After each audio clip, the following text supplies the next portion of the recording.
a lot of fun to be part of that group.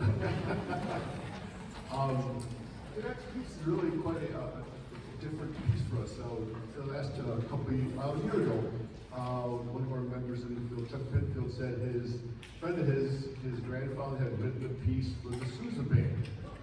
And like, okay, and it had never been recorded. So this piece written by George Fischer, played by the Sousa Band in 1897. And we thought it would be really a nice treat to be able to bring up his grandson, Mike Fischer, on stage to conduct and to tell you a little bit about the story of the piece. So please come up, Mike.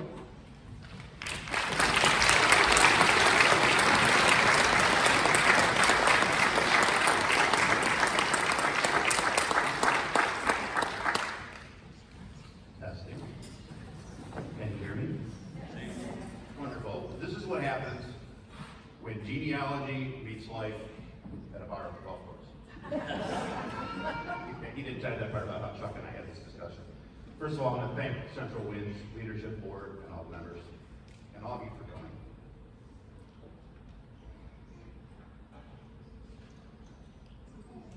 So April 1st, 1897, which was about a year after Sousa after he composed Stars and Stripes Forever, which is probably the most famous march on the entire planet, right, of all time. About a year after that, my grandfather, George Fischer, we have, my brother is here, also George Fischer. In Utica, New York, he was, at the time, he was the music director at St. John, historic St. John's Church. His history in the west end of Utica predates that. From the age of 10, he studied piano and then voice. He was part of the St. Joseph's, which was a family parish in the west end of Utica. Since he really was in elementary school, he was part of the boys choir.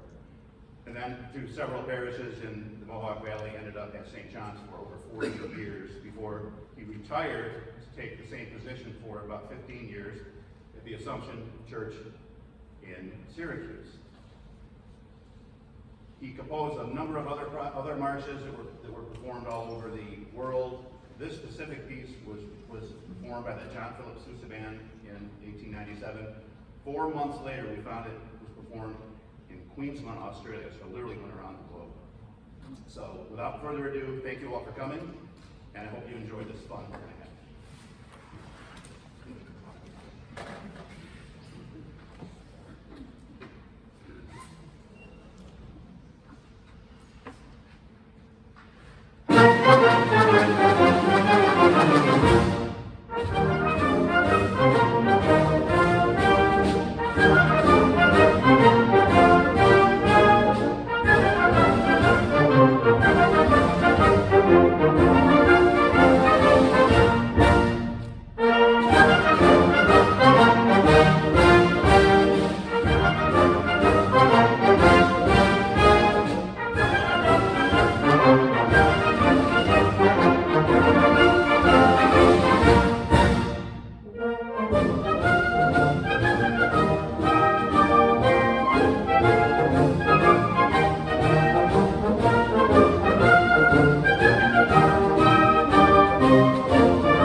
Thank you again for being here. My name is James Tapia. I'm one of the conductors of this fabulous ensemble, and Mike, you did a beautiful job, and it's wonderful to have the experience in the history of music making for Central New York and your family and our family together here. You did a beautiful job, and we really appreciate you being here and being a part of this experience.